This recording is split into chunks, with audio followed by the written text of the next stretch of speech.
What do recruiters look for when hiring a candidate for any position? Qualification, experience, perhaps a good reference. This is the norm. And then there is the New York Times, the newspaper that claims to seek the truth. It says so on their website, seek the truth. Right now they're seeking a correspondent in India. What is the job description? The person must be anti-establishment, anti-Modi.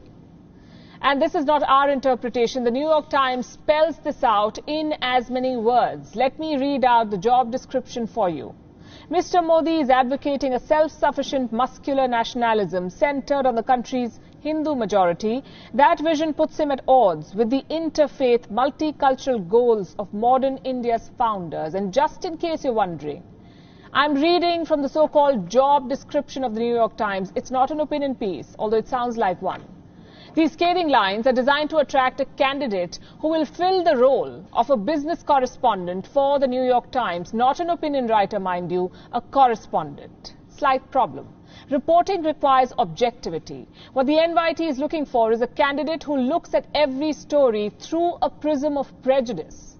The job description says, and I'm quoting again, under Narendra Modi, its charismatic Prime Minister, India has moved to rival China's economic and political heft in Asia, drama playing out along their tense border and within national capitals across the region.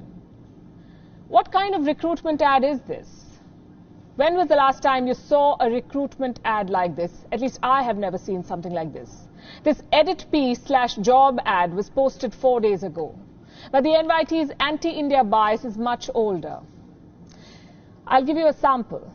In March 2019, the New York Times wrote, after India loses dogfight to Pakistan, question arises about its vintage military. Absolute fiction.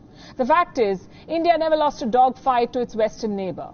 The publication talks about India's MiG-21 Bison being hit. It conveniently leaves out the fact that a Pakistani F-16 was also shot down.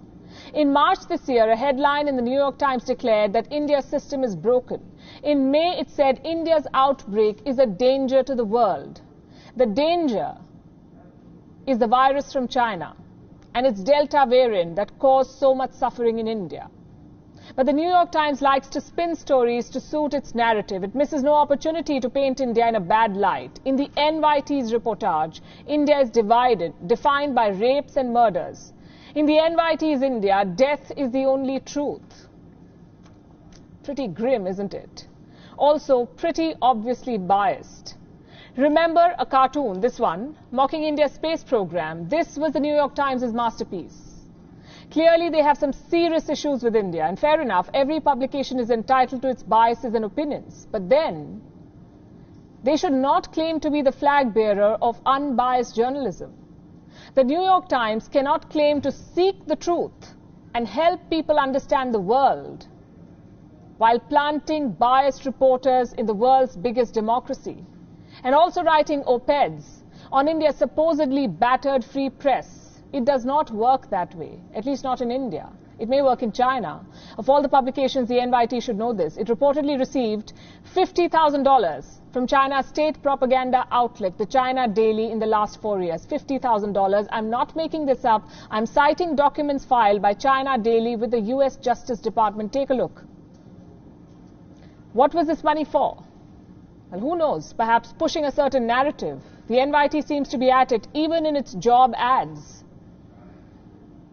Well, I don't know about applicants, but the ad surely has not earned it any new readers. Over the last year, in fact, the NYT's murky journalism has also cost the paper some high-profile talent.